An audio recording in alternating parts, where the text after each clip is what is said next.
आज आपण पैशाच्या मागणी संदर्भातला केन्सचा दृष्टिकोन समजावून घेणार आहोत. ओके. पैशाच्या मागणी संदर्भात पैशाची मागणी का केली जाते? ओके. याचं विश्लेषण करणारे वेगवेगळे दृष्टिकोन मानले गेलेले आहेत. सनातनवादी अर्थशास्त्रज्ञांनी आपला स्वतःचा दृष्टिकोन मांडला आहे. आधुनिक अर्थशास्त्रज्ञांनी फ्रीडमन सारख्या अर्थशास्त्रज्ञांनी सुद्धा त्या संदर्भात वेगवेगळे दृष्टिकोन मांडलेले आहेत. यापैकी जॉन मेनॉर्ड केन्स या अर्थशास्त्रज्ञाचा जो दृष्टिकोन आहे तो इथं आपण आत्ता समजावून घेणार आहोत. ओके. पैशाला मागणी का केली जाते? लोक पैशाला मागणी का नोंदवतात? लोकांना पैसा का हवा असतो? याचं विश्लेषण करताना केन्सनं असं म्हटलंय की पैशाची मागणी ही मूलतः रोखतेची मागणी आहे. पैशाला मागणी येते कारण लोकांना स्वतःजवळ रोख स्वरूपात पैसा बाळगायचा असतो. तर पैशाची मागणी ही मुळात रोखतेची मागणी आहे. पैशाच्या अंगी रोखता असते, लिक्विडिटी असते. ओके. लिक्विडिटी असते आणि त्यामुळे किंवा ज्याला मराठीमध्ये आपण रोखता असं म्हणतो. ओके. ही पैशाच्या अंगी ही रोखता असते आणि ती रोखता असल्यामुळेच रोख स्वरूपात पैसे बाळगण्यासाठी लोक पैशाला मागणी नोंदवतात. लोकांना स्वतःजवळ रोख स्वरूपात पैसा बाळगायचा असतो आणि त्यासाठी लोकांना पैसा हवा असतो. ओके. त्यामुळे demand for money is basically liquidity demand for money. Demand for money is basically liquidity demand. Okay. पैशाला येणारी मागणी ही प्रामुख्याने केन्सच्या मते रोखतेची मागणी आहे. ओके. आता प्रश्न असा उद्भवतो की लोकांना स्वतःजवळ रोख स्वरूपात पैसा का बाळगायचा असतो? ओके. लोक स्वतःजवळ रोख स्वरूपात पैसा का बाळगू इच्छितात? याचं उत्तर देताना असं केन्सनं असं म्हटलंय की लोकांना रोख स्वरूपात स्वतःजवळ पैसा बाळगायचा असतो. याच्या पाठीमागे 3 प्रकारचे हेतू असतात किंवा मोटिव्ज असतात. हे 3 प्रकारची कारणं असतात असं आपण म्हणूया. ओके. लोकांना 3 प्रकारच्या कारणांच्या हेतूनं स्वतःजवळ रोख स्वरूपात पैसा बाळगायचा असतो. ओके. त्याच्या पाठीमागे 3 प्रकारची कारणं असतात असं केन्सनं म्हटलंय. ओके. ही 3 प्रकारची कारणं कोणती? एक, ट्रान्झॅक्शन मोटिव्ह. ज्याला मराठीमध्ये आपण व्यवहाराचा हेतू असं म्हणू शकतो. पहिला हेतू आहे व्यवहाराचा हेतू. ठीक आहे. त्यानंतर दुसरा हेतू आहे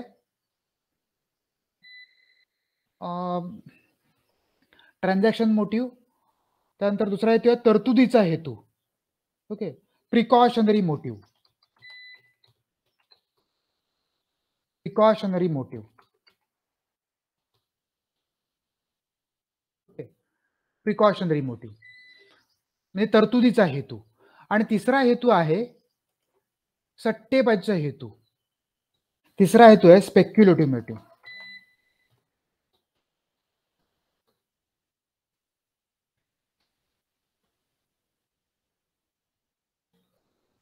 ओके.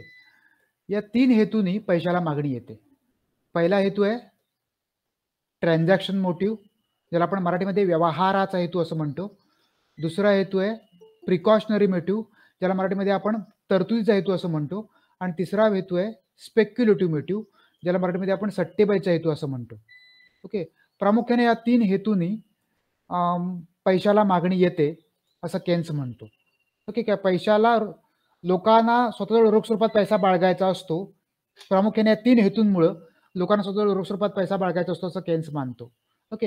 यातला एक एक हेतू आपण समजावून घेऊया. अगोदर आपण समजावून घेऊया ट्रान्झॅक्शन मोटिव्ह. ओके. व्यवहाराचा हेतू. व्यवहाराच्या हेतूनं लोकांना रोख स्वरूपात पैसा बाळगायचा असतो म्हणजे काय? तर लोकांना नजीकच्या काळामध्ये काही व्यवहारांची पूर्तता करायची असते. ओके. इथं लोक म्हणजे कोण? तर इथे लोक म्हणजे कुटुंब संस्था. ओके. आणि उद्योग संस्था. ओके. कुटुंब संस्था आणि उद्योग संस्था यांना नजीकच्या कालखंडामध्ये काही व्यवहारांची पूर्तता करायची असते आणि त्या व्यवहारांची पूर्तता करण्यासाठी स्वतःजवळ ते रोख स्वरूपात पैसे बाळगून असतात. म्हणजे उदाहरणार्थ आपल्या कुटुंबामध्ये महिन्याचं लाईट बिल भरायचं असतं, बरोबर आहे, किंवा टेलिफोन बिल भरायचं असतं. ओके. जिन्नस आणायचा असतो, बरोबर आहे, वाण सामान आणायचं असतं. बरोबर. अशा वेगळ्या कारणासाठी आपल्याला नजीकच्या कालखंडामध्ये असे काही व्यवहार पूर्ण करायचे असतात. आजकाल टीव्हीचा रिचार्ज मारायचा असतो, मोबाईलचा रिचार्ज मारायचा असतो आणि ते त्यावेळी करता यावं यासाठी आपल्या कुटुंबामध्ये रोख स्वरूपात पैसे बाळगले जातात. याच्या पाठीमागे हा जो हेतू आहे याला व्यवहाराचा हेतू असं म्हणतात. कारण याच्यामध्ये नजीकच्या काळामध्ये व्यवहाराची पूर्तता करणं हे अपेक्षित आहे. ओके. आणि त्यामुळे व्यवहाराची पूर्तता करणं अपेक्षित असल्यामुळे हा व्यवहाराच्या इथे केन्स याला व्यवहाराचा हेतू असं म्हणतो, की रोखता बाळगली जाते त्याच्या पाठीमागे व्यवहाराचा हेतू आहे असं केन्स म्हणतोय. ओके. जसं कुटुंब संस्था तसं उद्योग संस्था सुद्धा अशा प्रकारे उद्योग संस्थांना सुद्धा अशा प्रकारे नजीकच्या कालखंडामध्ये व्यवहारांची पूर्तता करायची असते. ओके. आणि त्या व्यवहारांची पूर्तता करता यावी त्यावेळी म्हणून त्या उद्योग संस्था स्वतःजवळ रोख स्वरूपात पैसे बाळगून असतात. उदाहरणार्थ कच्च्या मालाची खरेदी करायची असते. उद्योग संस्थांना सुद्धा त्यांचं लाईट बिल असतं कंपनीचं, ते भरायचं असतं. बरं ना. तर कर्मचाऱ्यांचं वेतन द्यायचं असतं, इमारतीचं भाडं द्यायचं असतं. अशा अनेक गोष्टी असतात की ती वेळ आली त्या तारखेला त्या गोष्टी कराव्या लागतात. मग त्या वेळेला त्या गोष्टी करता याव्या त्यासाठी आजपासूनच रोख स्वरूपात पैसे बाळगले जातात. ओके. याच्या पाठीमागे व्यवहारांची पूर्तता करणं हा हेतू आहे. त्यामुळे त्याला व्यवहाराच्या हेतून येणाऱ्या पैशाची मागणी रोखतेची मागणी असं म्हणतात. ओके. आता व्यवहाराच्या हेतूने जी रोखतेची मागणी येते ही कशावर अवलंबून असते? आपण नीट विचार करूया. इथं आता आपण देशामधले किंवा अर्थव्यवस्थेमधले किंवा समाजामधले गरीब असोत किंवा श्रीमंत असोत, प्रत्येक जण अशा प्रकारे व्यवहाराच्या हेतूंसाठी स्वतःजवळ रोख स्वरूपात पैसे बाळगून असतो. ओके. आता आजकाल स्वतःजवळ रोख स्वरूपात पैसे बाळगण्यासाठी नेमके पैसे खिशात ठेवले पाहिजेत असं काही नाहीये. आपण पैसे बँकेत जरी ठेवले तरी एटीएम कार्डच्या मदतीने आपण कधीही ते काढू शकतो. त्यामुळे सेव्हिंग अकाउंटला ठेवलेले पैसे हे स्वतःजवळ रोख स्वरूपात बाळगण्या इतक्याच ते लिक्विड आहेत. त्यांच्यामध्ये रोखता आहे. बरोबर ना. त्यामुळे सेव्हिंग अकाउंटला असणारे पैसे तुमच्याकडे रोख असणाऱ्या पैशासारखेच आहेत किंवा असतात. ओके. तर हे जे पैसे आपण ठेवतो ते कशावर अवलंबून असतात? समाजामधले गरीब, श्रीमंत, बरोबर ना, दरिद्री, बरोबर ना, अतिश्रीमंत हे सगळेच अशा प्रकारे सगळ्यांनाच आपल्या नजीकच्या कालखंडामध्ये व्यवहारांची पूर्तता करायची असते आणि प्रत्येकाला स्वतःजवळ रोख स्वरूपात पैसे बाळगायचे असतात किंवा बाळगतो. ओके. आता हे कोण किती पैसे ठेवले कशावर अवलंबून असणार आहे? म्हणजे एखाद्या सामान्य कुटुंबातले फॅमिली, सामान्य कुटुंबातल्या व्यक्ती किंवा सामान्य कुटुंबातला कुटुंब प्रमुख समजा महिन्याचा पगार 1 तारखेला झाल्यानंतर लाईट बिल समजा 15 तारखेपर्यंत येणार असेल तर तोपर्यंत स्वतःजवळ एक 500-1000 रुपये रोख स्वरूपात बाळगून असतो. किंवा मोबाईलचा रिचार्ज किंवा टीव्हीचा रिचार्ज एक 20 तारखेला मारायचा असेल तर त्यासाठी जे 300 किंवा 400 रुपये जे लागतात ते स्वतःजवळ रोख स्वरूपात पैसे बाळगून असतो. ओके. किंवा आणखीन काही करायचं असेल तर त्यासाठी स्वतःजवळ रोख स्वरूपात पैसे बाळगून असतो. ओके. हे प्रमाण किती असतं? हे प्रमाण सामान्यतः त्याचं जे महिन्याचं इन्कम आहे त्या फॅमिलीचं त्याच्यावर अवलंबून असतं. हे फॅमिलीचं इन्कम भरपूर असेल तर स्वतःजवळ रोख स्वरूपात पैसे बाळगले जास्त पैसे बाळगले जाऊ शकतात. ओके. हे फॅमिलीचं इन्कम जर कमी असेल तर कमी पैसे बाळगले जातात. उदाहरणार्थ देशातल्या श्रीमंत व्यक्तींना लाईट बिल भरायचं असेल तर त्यांचं लाईट बिलच मोठं असतं. कारण त्यांचं घर मोठं असतं, तिथे इलेक्ट्रिसिटी कन्झम्पशन मोठं असतं. ओके. उदाहरणार्थ म्हटलं जातं की अँटिलाचं बिल जे आहे ते महिन्याचं 2 लाख रुपये येतं. बरोबर ना. आता अँटिला हा कोणाचा बंगला आहे तुम्हाला माहिती आहे. तर याचं बिल महिन्याचं 2 लाख रुपये येतं. मग हे 2 लाख रुपये बिल भरण्यासाठी त्यांना तोपर्यंत 2 लाख रुपये रोख स्वरूपात स्वतःजवळ बाळगले पाहिजेत आणि त्यांचं उत्पन्न तेवढं आहे म्हणून त्यांना ते बिल त्यांना त्यांचा वापर तेवढा आणि त्यामुळे बिल पण जास्त येतं. म्हणजे अंतिमतः व्यवहाराच्या हेतूने जे पैसे आपण बाजूला काढून ठेवतो त्याचा संबंध आपल्या उत्पन्नाशी आहे. श्रीमंत माणसं जास्त पैसे बाजूला काढून ठेवतात, गरीब माणसं कमी पैसे बाजूला काढून ठेवतात. पण प्रत्येक जण थोडेफार पैसे बाजूला काढून ठेवतो एवढं नक्की. ज्यांचं उत्पन्न जेवढं जास्त तेवढं ते व्यवहाराच्या हेतून जास्त पैसे स्वतःजवळ रोख स्वरूपात बाळगतात. ज्यांचं उत्पन्न कमी ते स्वतःजवळ रोख स्वरूपात कमी पैसे बाळगतात. ओके. म्हणजे व्यवहाराच्या हेतून ट्रान्झॅक्शन मोटिव्हनं जी मागणी येते, व्यवहाराच्या हेतून जी मागणी येते ती मागणी अर्थव्यवस्थेमधल्या उत्पन्न पातळीवर लोकांच्या उत्पन्नावर अवलंबून असते. म्हणजे अंतिमतः संपूर्ण अर्थव्यवस्थेच्या पातळीवर विचार करायचा म्हटला तर अर्थव्यवस्थेच्या उत्पन्न पातळीवर अवलंबून असते असं म्हणता येईल. ओके. ही जी लिक्विडिटी डिमांड आहे की रोखतेची मागणी आहे ही समजा आपण जर एल मानली किंवा L1 मानली, ओके, किंवा LT मानूया म्हणजे transaction motive. Okay. LT L for liquidity म्हणजे रोखतेच्या ट्रान्झॅक्शन मोटिव्हच्या हेतून येणारी रोखतेची मागणी. ही जर आपण LT मानली तर LT is a function of y. Okay, Y म्हणजे काय? वाय म्हणजे राष्ट्रीय उत्पन्न. म्हणजे अर्थव्यवस्थेमध्ये ट्रान्झॅक्शन मोटिव्हने येणारी जी पैशाची मागणी आहे ती संपूर्णतः अर्थव्यवस्थेमधल्या उत्पन्न पातळीवर अवलंबून आहे. ओके, अर्थव्यवस्थेमध्ये उत्पन्न पातळी जास्त असेल तर ट्रान्झॅक्शन मोटिव्हने येणारी रोखतेची मागणी जास्त असेल. उत्पन्न पातळी कमी असेल तर ट्रान्झॅक्शन मोटिव्हने येणारी किंवा व्यवहाराच्या हेतून येणारी मागणी तेवढी कमी असेल. ओके, त्यामुळे LT is a function of Y. उत्पन्न वाढलं की ही मागणी वाढते, उत्पन्न कमी झाली की ही मागणी वाढते. म्हणजे थोडक्यात अर्थव्यवस्थेची उत्पन्न पातळी आणि व्यवहाराच्या हेतून येणारी पैशाच्या रोखतेची मागणी या दोघांमध्ये पॉझिटिव्ह कोरिलेशन आहे, धनात्मक स्वरूपाचा सहसंबंध आहे. दुसरा हेतू प्रिकॉशनरी मोटिव्ह, ज्याला आपण मराठीमध्ये तरतुदीचा हेतू असं म्हणतो. Okay, precautionary motive. जसं लोक व्यवहारांच्या पूर्ततेसाठी स्वतःजवळ रोख स्वरूपात पैसे बाळगून असतात, त्याच पद्धतीनं लोक म्हणजेच कुटुंब संस्था आणि उद्योग संस्था नजीकच्या कालखंडामध्ये उद्भवू शकणाऱ्या संकटांचा सामना करता यावा यासाठी त्या संकटांच्या विरोधात तरतूद म्हणून स्वतःजवळ रोख स्वरूपात पैसे बाळगून असतात. स्वतःजवळ रोख स्वरूपात पैसे बाळगण्याचं हे आणखीन एक कारण आहे, प्रिकॉशनरी मोटिव्ह किंवा आणखीन एक हेतू आहे. ओके, तरतुदीचा हेतू. ओके, अर्थव्यवस्थेमधल्या कुटुंब संस्थांना आणि उद्योग संस्थांना अनेक वेळेला भविष्य काळाबद्दल थोडी भीती वाटत असते. भविष्य काळ अनिश्चित असतो, बरोबर. त्यामुळे या अनिश्चित भविष्य काळामध्ये कोणता प्रसंग कधी कसा येईल हे काही सांगता येत नाही. मात्र तो तसा प्रसंग आला तर त्याचा त्यावेळी सामना करता यावा यासाठी आजच ही लोक स्वतःजवळ रोख स्वरूपात पैसे बाळगून असतात, कुटुंब संस्था सुद्धा आणि उद्योग संस्था सुद्धा. याच्या पाठीमागे हा जो हेतू आहे, भविष्य काळामधल्या संकटांचा सामन्याची तरतूद करण्याचा हेतू, यालाच केन्सनं तरतुदीचा हेतू असं म्हटलंय.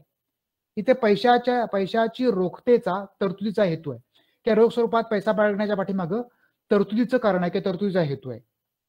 उदाहरणार्थ, आपल्या कुटुंबांमध्ये जर कोणी वयस्कर व्यक्ती असतील किंवा लहान मुलं असतील तर अशा वयस्कर व्यक्तींमध्ये आणि लहान मुलांमध्ये हवामान बदललं की आजारी पडण्याचं प्रमाण जास्त असतं, आपण हे अनुभवतो. ओके, लहान मुलं किंवा वयस्कर माणसं इन्फेक्शनला लवकर बळी पडतात. ओके, त्यांना पटकन इन्फेक्शन होऊ शकतं, बरोबर ना. आणि त्यामुळे ती लवकर आजारी पडतात, त्यांची प्रतिकारशक्ती कमी झालेली असते. हे कुटुंबातल्या कर्त्या माणसांना माहिती असतं, तुमच्या आई वडिलांना माहिती असतं. आणि त्यामुळे जर असं लहान कुटुंबामध्ये कोणी असेल तर तसा प्रसंग जर समजा उद्भवलाच तर त्याला तोंड देता यावं म्हणून स्वतःजवळ रोख स्वरूपात पैसे लोक बाळगून असतात. ओके, वेळ पडली तर पैसे कोणाकडे मागण्याची वेळ येऊ नये, आपल्याकडे पैसे थोडेसे असावेत म्हणून पैसे राखून ठेवतात. तुमच्या पालकांना तुम्ही हे विचारू शकता, तुमच्या पालकांना तुम्ही विचारा. ओके, तुमचे पालक तुम्हाला सांगतील की असे थोडेसे पैसे ठेवून बाजूला ठेवून असतात की समजा प्रसंग आला, काही घडलं तर त्याला तोंड देणं आपल्याला शक्य व्हावं. ओके, याच्या पाठीमागे हा जो हेतू आहे तो भविष्य काळामधल्या अनिश्चिततेची तरतूद करणं हा हेतू आहे, म्हणून याला तरतुदीचा हेतू असं म्हणतात. जसं कुटुंब संस्था अशा प्रकारे तरतूद करतात तसं उद्योग संस्था पण करतात. उद्योग संस्थांसाठी मंदीची स्थिती उद्भवणं, बरोबर ना, अचानकपणे मंदी येणं, मार्केटमध्ये अचानकपणे वस्तूला मागणी कमी होणं किंवा अचानकपणे कंपनी तोट्यात जाणं, ओके, यासारख्या घटना घडू शकतात. मग अशा घटना घडल्या तर त्यावेळेला कंपनी टिकून राहिली पाहिजे यासाठी त्याची तरतूद म्हणून आजच पैसे बाजूला काढून ठेवले जातात. ओके, कॉमर्सच्या विद्यार्थ्यांना हे माहिती आहे की अकाउंट लिहिताना आपण ज्यावेळेला अकाउंट लिहितो त्यावेळेला कंपनीचा फायनल अकाउंट लिहित असताना जो अंतिम नफा आहे त्यातनं काही तरतुदी म्हणून बाजूला आपण काढून पैसे ठेवत असतो, बरोबर ना. वेगळ्या प्रकारच्या तरतुदी करत असतो आणि मग त्याचा नेट प्रॉफिट आपण काढतो, बरोबर ना. या ज्या तरतुदी आहेत त्या भविष्य काळामधल्या उद्भवणाऱ्या वेगळ्या प्रकारच्या अशा प्रकारच्या अनिश्चिततेला तोंड देण्यासाठी निर्माण केलेल्या तरतुदी आहेत. ओके, त्यामुळे अशा तरतुदीच्या अशी भविष्य काळामधल्या अनिश्चिततेला तोंड देण्याच्या हेतूनं जी रोखतेला मागणी येते त्याच्या पाठीमागं प्रिकॉशनरी मोटिव्ह असतो. ओके, म्हणजे काय तर तरतुदीचा हेतू असतो. ओके, आता हा तरतुदीचा हेतू आहे ज्याला आपण LP असं म्हणूया.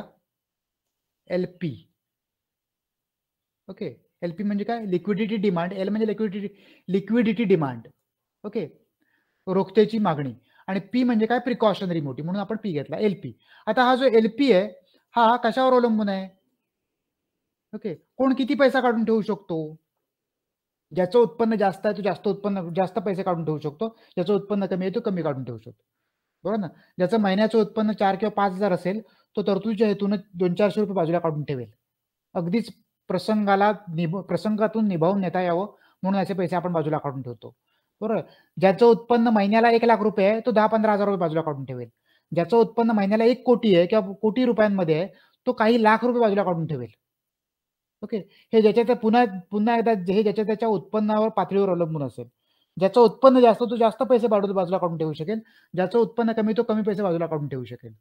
त्यामुळे पुन्हा एकदा प्रिकॉशनरी मोटिव्हनं म्हणजे तरतुदीच्या हेतून जी पैशाला मागणी येते ही मागणी पुन्हा एकदा कशावर अवलंबून असते तर अर्थव्यवस्थेमधल्या उत्पन्नाच्या पातळीवर अवलंबून असते. ज्याचं उत्पन्न जास्त तो तरतुदीच्या हेतून जास्त पैसे बाजूला काढून ठेवतो किंवा रोख स्वरूपात बाळगतो. बाजूला काढून ठेवतो म्हणजे काय, स्वतःजवळ रोख स्वरूपात बाळगतो. आता इथं रोख स्वरूपात बाळगतो म्हणजे काय, पैसे खिशामध्येच ठेवले पाहिजेत असं नाही. मगाशी म्हटलं तसं बँकेच्या सेव्हिंग अकाउंटमध्ये ठेवलेले पैसे सुद्धा स्वतःच्या खिशामध्ये असणाऱ्या पैसे इतकेच रोख आहेत ते. कारण आपण कधी जाऊन ते एटीएम मधनं रात्री 12 वाजता पण काढू शकतो, तिथे कुठेही अडथळे नसतात. ओके. तर अशा प्रकारे स्वतःजवळ रोख स्वरूपात पैसे बाळगण्याच्या पाठीमागं जो प्रिकॉशनरी मोटिव्ह आहे, तरतुदीचा हेतू आहे, तो त्या हेतून येणारी पैशाची मागणी सुद्धा नेहमी कशावर अवलंबून असते तर ती अर्थव्यवस्थेमधल्या उत्पन्न पातळीवर अवलंबून असते. त्यामुळे LP is also function of y. Okay. LP हे सुद्धा वायचंच फंक्शन आहे. ओके. एलपी हे सुद्धा वायचंच फंक्शन आहे. ओके. म्हणजे ही प्रिकॉशनरी मोटिव्हने येणारी मागणी जी आहे ती सुद्धा उत्पन्नाचंच फलित आहे, उत्पन्नावरच अवलंबून आहे. इथे येणारा संबंध सुद्धा या दोघांप्रमाणेच आहे. ओके. म्हणजे प्रिकॉशनरी मोटिव्हनं किंवा तरतुदीच्या हेतून येणारी रोखतेची मागणी जी आहे ती आणि अर्थव्यवस्थेमधली उत्पन्न पातळी या दोघांमध्ये सुद्धा पॉझिटिव्ह कोरिलेशनच आहे. ओके. त्यामुळे आपण इथे हे समीकरण असं लिहू शकतो, LT plus LP okay equal to function of y. Okay. LT plus LP equal to function of y. Okay. हे अशा प्रकारे आपण लिहू शकतो. ओके. तर हे अशा प्रकारे आपण लिहू शकतो, बरोबर आहे. कारण या दोन्ही कशावर अवलंबून आहेत तर उत्पन्न पातळीवर अवलंबून आहेत, बरोबर आहे. हे दोन्ही उत्पन्न पातळीवर अवलंबून आहेत, बरोबर. त्यामुळे LT plus LP equal to function of y. असं का होतंय, LT plus LP equal to function of y. Okay. हे दोन्ही उत्पन्न पातळीवर अवलंबून आहेत. ओके. तिसरा हेतू आहे स्पेक्युलेटिव्ह मोटिव्ह. ओके. तरतुदीचा हेतू. ओके. तरतुदीचा हेतू सट्टेबाजीचा हेतू. ओके. अर्थव्यवस्थेमधल्या व्यक्ती काही वेळेला सट्टेबाजीच्या हेतून स्वतःजवळ रोख स्वरूपात पैसे बाळगतात. ओके. सट्टेबाजीच्या हेतून स्वतःजवळ रोख स्वरूपात पैसे बाळगतात. ओके. ही सट्टेबाजी कशी होते, ओके, आणि सट्टेबाजीच्या हेतून लोक स्वतःजवळ रोख स्वरूपात पैसे का बाळगतात हे आपण थोडक्यात समजावून घेऊया. परंतु तत्पूर्वी आपण ट्रान्झॅक्शन मोटिव्ह आणि प्रिकॉशन मोटिव्ह यांचा आपण वक्र काढून बघूया. ओके. तो कसा आहे तो अगोदर आपण समजावून घेऊया. ओके. इथे आता समजा हा उभा अक्ष आहे, हा आडवा अक्ष आहे, हा वाय अक्ष आणि हा आडवा अक्ष एक्स अक्ष. ओके. आता या उभ्या अक्षावर आपण समजा इन्कम घेतलं, उत्पन्न पातळी, आणि इथं पैशाची मागणी घेतली, डिमांड फॉर मनी किंवा लिक्विडिटी डिमांड फॉर मनी जर आपण घेतलं, ओके, एल घेतला, ठीक आहे, लिक्विडिटी डिमांड फॉर मनी घेतलं. ओके. आता अशा परिस्थितीमध्ये आपण जर आपल्याला काय दिसलं की पैशाच्या पहिल्या दोन हेतून येणारी मागणी जी आहे ट्रान्झॅक्शन डिमांड आणि प्रिकॉशनरी डिमांड या हेतून येणारी जी पैशाची मागणी आहे ही पैशाची मागणी उत्पन्नावर अवलंबून असते. ओके. आणि उत्पन्न आणि या दोघांमध्ये पॉझिटिव्ह कोरिलेशन असतं, म्हणजे उत्पन्न वाढलं की या दोन हेतून येणारी मागणी सुद्धा वाढते. ओके. उत्पन्न कमी झालं की या दोन हेतून येणारी मागणी सुद्धा कमी होते. त्यामुळे आपण जर उभ्या अक्षावर उत्पन्न घेतलं आणि आडव्या अक्षावर येणारी मागणी घेतली तर हा वक्र साधारणपणे डावीकडून उजवीकडे वर जाताना दिसतो. उत्पन्न वाढलं की पैशाची मागणी पण वाढते. अशा प्रकारचा हा वक्र आपल्याला उपलब्ध होतो. ओके. इथे आता आपण स्पेक्युलेटिव्ह मोटिव्ह बघूया किंवा सट्टेबाजीच्या हेतून येणारी पैशाची मागणी समजावून घेऊया. सट्टेबाजीच्या हेतून येणारी पैशाची मागणी म्हणजे काय? तर काही लोकांना भविष्य काळाबद्दल अधिक ज्ञान असतं किंवा त्यांना असं वाटत असतं की आपल्याला अधिक ज्ञान आहे आणि या ज्ञानाचा वापर करून आपण नजीकच्या काळामध्ये घडणाऱ्या घटनांचा आधार घेऊन काही नफा कमवू शकतो असं त्यांना वाटत असतं. ओके. आणि ज्या वेळेला नफा कमवण्याची परिस्थिती उद्भवेल, ती तशी परिस्थिती येईल त्यावेळेला आपल्याकडे पैसे उपलब्ध असले पाहिजेत म्हणून स्वतःजवळ रोख स्वरूपात पैसे बाळगून असतात. ओके. इथे आता नजीकच्या काळामध्ये किंवा भविष्य काळामध्ये बदलणाऱ्या परिस्थितीचा लाभ उठवता यावा, फायदा उठवता यावा, यासाठी लोक स्वतःजवळ रोख स्वरूपात पैसे आज बाळगून असतात. हा जो हेतू आहे याच्या पाठीमागे लाभ उठवण्याचा हेतू आहे, नफा मिळवण्याचा हेतू आहे. ओके. म्हणून याला सट्टेबाजीचा हेतू असं म्हणतात. ओके. म्हणजे उदाहरणार्थ जे शेअर मार्केटमध्ये ट्रेडिंग करतात त्यांना हे उदाहरण चांगलं समजेल. जे शेअर मार्केटमध्ये ट्रेडिंग करतात ते नेहमी वेगवेगळ्या शेअर्सच्या किमतींवर लक्ष ठेवून असतात. ओके. उदाहरणार्थ टाटा मोटर्स, इन्फोसिस, बरोबर ना, इंडिया बुल्स वगैरे वगैरे, त्यांना जे शेअर्स महत्वाचे वाटतात त्यांच्या किमतींवर लक्ष ठेवून असतात आणि ते त्यांना माहिती असतं की हे शेअर्स चांगल्या कंपन्यांचे, SBI हे चांगल्या कंपन्यांचे शेअर्स आहेत आणि हे शेअर्स आपल्याला खरेदी करायला पाहिजेत. ओके. आणि या शेअरच्या किमती भविष्य काळामध्ये खूप वाढतील असा त्यांचा एक अंदाज असतो. ओके. त्याचा अभ्यास असतो. ओके. आणि मग अशा वेळेला ते काय करतात की ते त्या शेअरच्या किमती सध्या ज्या काही लेवलला असतील त्या किमती कधी खाली येत आहेत याची वाट बघत बसतात आणि या किमती खाली आल्या की ते खरेदी करायचे आणि वाढल्या की विकायचे. अशा प्रकारचं त्यांचं धोरण असतं. मग ते काय करतात तर स्वतःजवळ रोख स्वरूपात पैसे बाळगून असतात. 10,000 रुपये, 15,000 रुपये, 20 रुपये काय असेल ते स्वतःजवळ रोख स्वरूपात पैसे बाळगून असतात. ओके. आणि हे पैसे बाळगून असल्यामुळे ते काय करतात की वाट बघत राहतात की शेअरच्या किमती कधी खाली येत आहेत. शेअर्सच्या किमती खाली आल्या की शेअर्स खरेदी करायचे. ओके. आणि जोपर्यंत शेअर्सची किमती वाढत नाही तोपर्यंत शेअर्स होल्ड करायचे. ओके. शेअर्स स्वतःवर खरेदी करून ठेवायचे. शेअर्सच्या किमती वाढल्या की ते शेअर्स विकून मोकळं व्हायचं. ओके. आणि पैसे स्वतःकडे घ्यायचे. यातून जो काही किंमत वाढून जो काही नफा होईल तो नफा म्हणजेच त्यांचं उत्पन्न. ओके. याच्या पाठीमाग नफा कमावणं हा हेतू आहे, ज्याला सट्टेबाजीचा हेतू असं म्हणतात. ओके. अशा प्रकारे नजीकच्या कालखंडामध्ये आपल्याला नजीकच्या कालखंडामध्ये होणाऱ्या घटनांबद्दल अधिक ज्ञान आहे अशा प्रकारच्या समजातून, ओके, त्याला गैरसमज म्हणता येणार नाही कारण त्याच्या पाठीमागे अभ्यास असतो. अशा प्रकारच्या समजातून नजीकच्या कालखंडामध्ये बदलत्या परिस्थितीचा लाभ उठवता यावा या दृष्टिकोनातून लोक स्वतःजवळ रोख स्वरूपात पैसे बाळगून असतात. त्याच्या पाठीमागे जो हेतू असतो त्या हेतूला केन्सनं सट्टेबाजीचा हेतू, स्पेक्युलेटिव्ह मोटिव्ह असं म्हटलंय. ओके. स्पेक्युलेटिव्ह मोटिव्ह असं म्हटलंय. आता हा जो स्पेक्युलेटिव्ह मोटिव्ह आहे हे व्यापाऱ्यांच्या बाबतीत पण आहे. आताचं उदाहरण आपण घरगुती क्षेत्रामधलं बघितलं. व्यापाऱ्यांच्या बाबतीत पण असं बघता येतं बघा. व्यापारी सुद्धा वाट बघत असतात. त्यांना माहिती असतं की एका विशिष्ट किराणा मालाचे व्यापारी जे असतात त्यांना माहिती असतं की विशिष्ट वस्तूचा हंगाम अमुक अमुक साधारणपणे कालखंडामध्ये येतो. कांदा मार्केटला, नवीन कांदा मार्केटला कधी येतो त्यांना माहिती असतं, बरोबर ना. आणि ज्यावेळेला नवीन कांदा मार्केटला येतो त्यावेळेला कांद्याच्या किमती खूप घसरतात त्यांना माहिती असतं. आणि ज्यावेळेला हा सीझन संपतो त्यावेळेला कांद्याच्या किमती खूप वाढतात हे पण त्यांना माहिती असतं. मग ज्यावेळेला कांद्याच्या किमती घसरणार कधी आहेत हे त्यांना अंदाज असतो. मग त्यावेळेला ज्यावेळेला कांद्याच्या किमती घसरतील त्यावेळेला आपण भरपूर कांदा खरेदी करायचा आणि कांद्याच्या किमती वाढल्या की तो कांदा विकायचा. अशा प्रकारचं व्यापाऱ्यांचं धोरण असतं. मग ते काय करतात तर कांद्याच्या किमती ज्यावेळेला घसरतील की जे त्यांना माहिती असतं, अंदाज असतो, त्यावेळेला आपल्याकडे पैसे असावेत म्हणून स्वतः रोख स्वरूपात पैसे बाळगून असतात. ज्यावेळेला कांद्याच्या किमती घसरल्या की कांदे खरेदी करतात आणि मग स्वतःजवळ कांदे होल्ड करून ठेवतात, स्वतःजवळ ठेवून देतात. आणि ज्यावेळेला किमती वाढतात त्यावेळेला हे कांदे ते विकून टाकतात आणि नफा कमवतात. ओके. असं व्यापारी देखील करत असतात. अनेक वस्तूंच्या बाबतीत हे घडताना आपण पाहतो. ओके. याच्या पाठीमागे जो हेतू आहे, ज्या हेतूला तरतुदीचा हेतू असं, सॉरी, सट्टेबाजीचा हेतू असं म्हटलंय, स्पेक्युलेटिव्ह मोटिव्ह असं म्हटलंय. ओके. आता स्पेक्युलेटिव्ह मोटिव्हनं ज्याला लोक स्वतःजवळ रोख स्वरूपात पैसे बाळगतात हा उत्पन्नावर अवलंबून असतो का तर याचं उत्तर नाही असं आहे. ज्यावेळेला सट्टेबाजीच्या हेतूनं लोक रोख स्वरूपात स्वतःजवळ पैसे बाळगतात त्यावेळेला नफा किती मिळतोय, लाभ किती होतोय याचा फारसा विचार लोक करत नाहीत.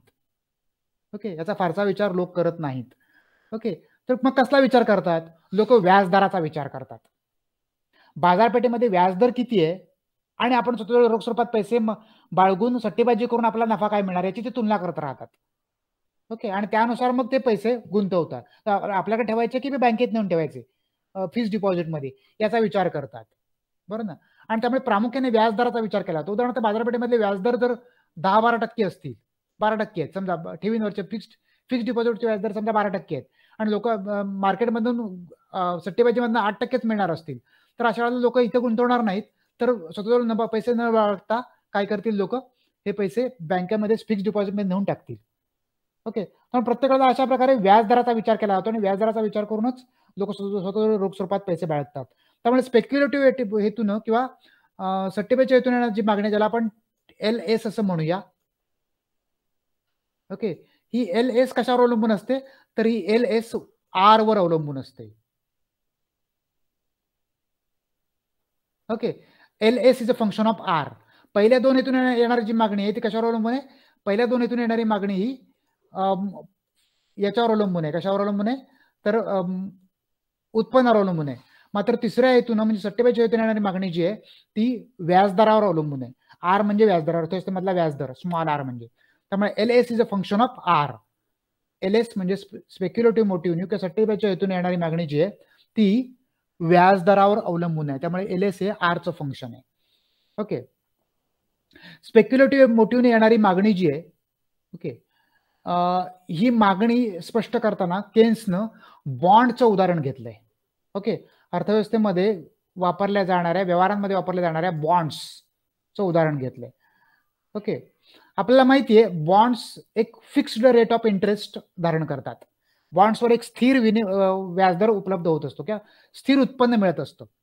ओके, आणि त्यामुळे बॉन्ड्सवर ज्यावेळेला स्थिर उत्पन्न मिळत असतं त्यामुळे लोक त्या स्थिर उत्पन्नाच्या अपेक्षेनं लोक त्याच्यामध्ये गुंतवणुका करत असतात. ओके, आता जरा हे नीट समजावून घ्या. काय होतं की ज्यावेळेला अर्थव्यवस्थेमधले व्याजदर उच्च असतात, ओके, अर्थव्यवस्थेमधले व्याजदर ज्यावेळेला उच्च असतात त्यावेळेला बॉन्डच्या किमती खूप घसरतात. बॉन्डच्या किमती खूप घसरलेल्या असतात.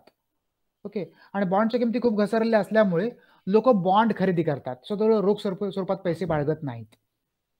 ओके, यावर अर्थव्यवस्थेमधले व्याजदर ज्यावेळेला खूप खाली जातात, ओके, त्यावेळेला बॉन्डच्या किमती खूप वाढतात.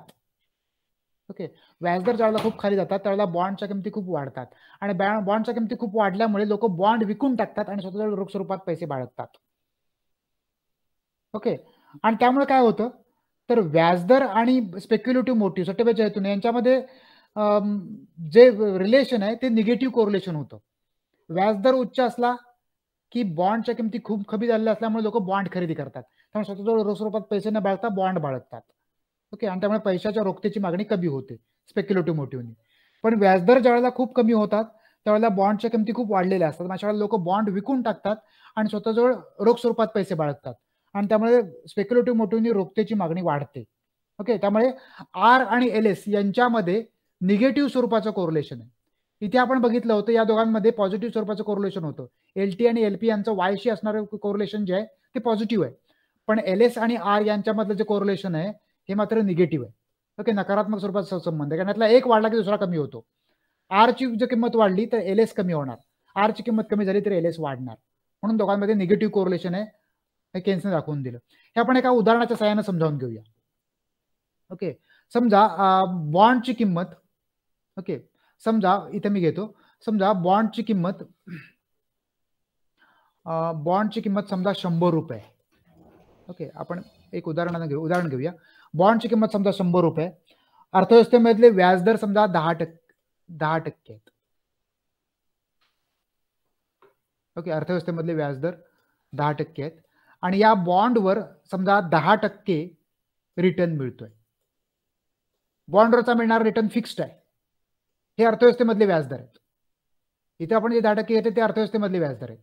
ओके, हे अर्थव्यवस्थेमधले व्याजदर आहेत आणि हे 10% आहेत ते बॉन्डवर मिळणारा रेट आहे, वर्षाला मिळणारा रेट आहे, समजा 10% फिक्स आहे. ओके, आता समजा अर्थव्यवस्थेमधले व्याजदर 10%वरून 20% झाले समजा.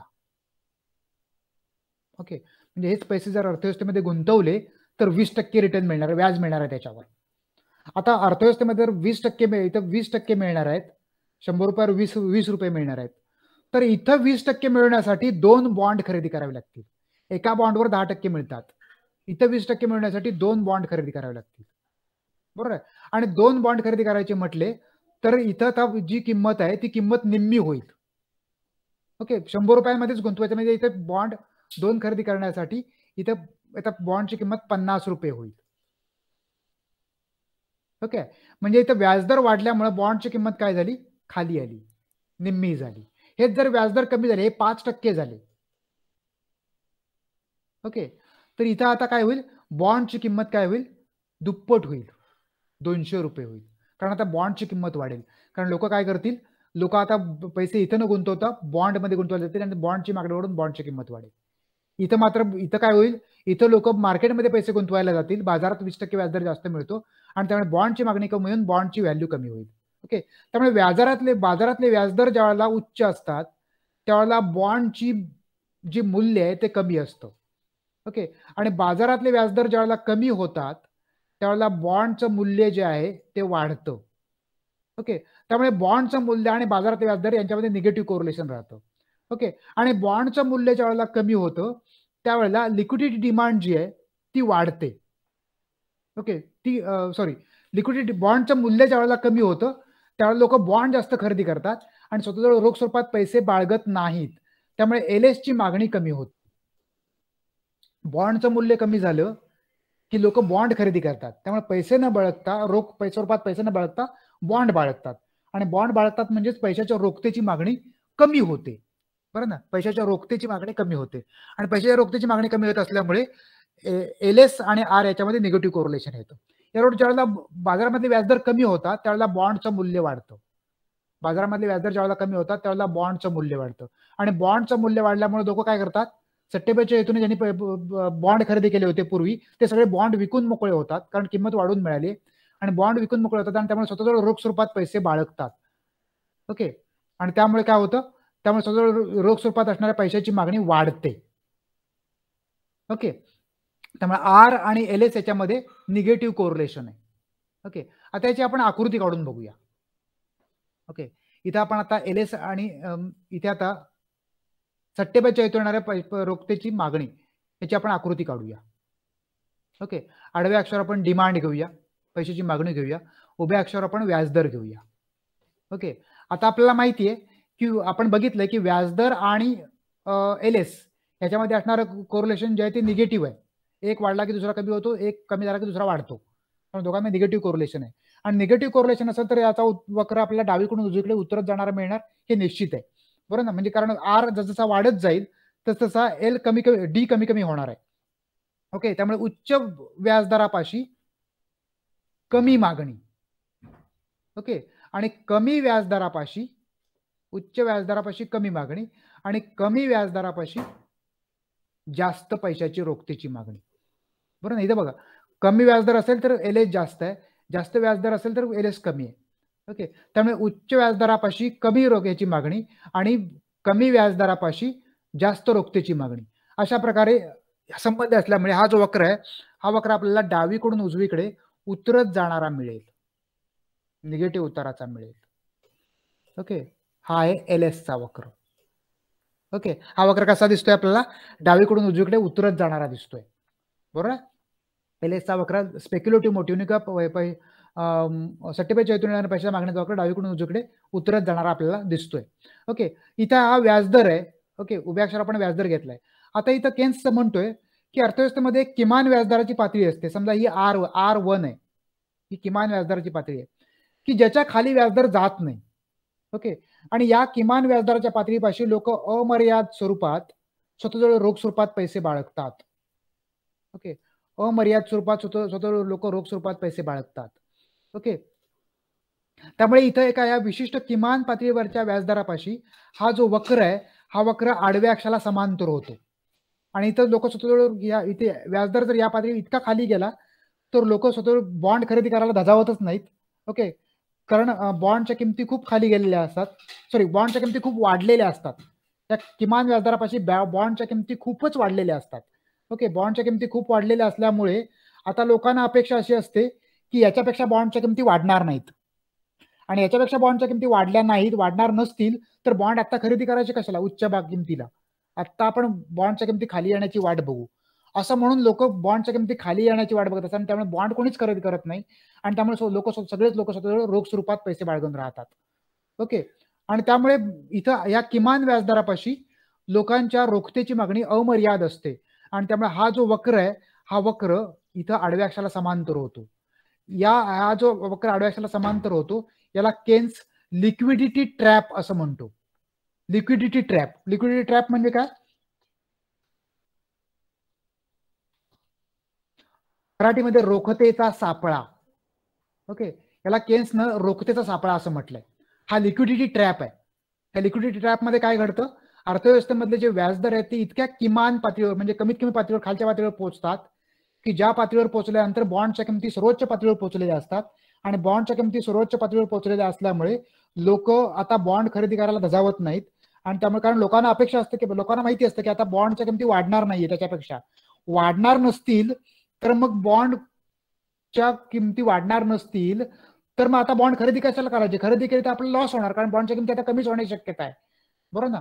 आणि त्यामुळे बॉन्ड खरेदी केला तर आपण लॉस होणार, त्यामुळे लोक बॉन्डच्या किमती कमी आणि ती वाढ बघत राहतात आणि त्यामुळे स्वतःजवळ रोख स्वरूपात पैसे अमर्याद स्वरूपात पैसे वाढतात आणि त्यामुळे ही जी सिच्युएशन आहे याला केन्सने लिक्विडिटी ट्रॅप रोखतेचा सापळा असं म्हटलंय. अशा प्रकारे अर्थव्यवस्था या किमान व्याजदरापाशी अर्थव्यवस्था रोखतेच्या सापळ्यामध्ये अडकते असं केन्स म्हणतोय. ओके.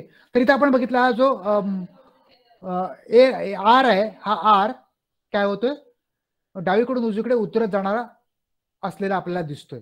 ओके. लिक्विडिटी ट्रॅपच्या दृष्टिकोनातून जी पैशाची मागणी येते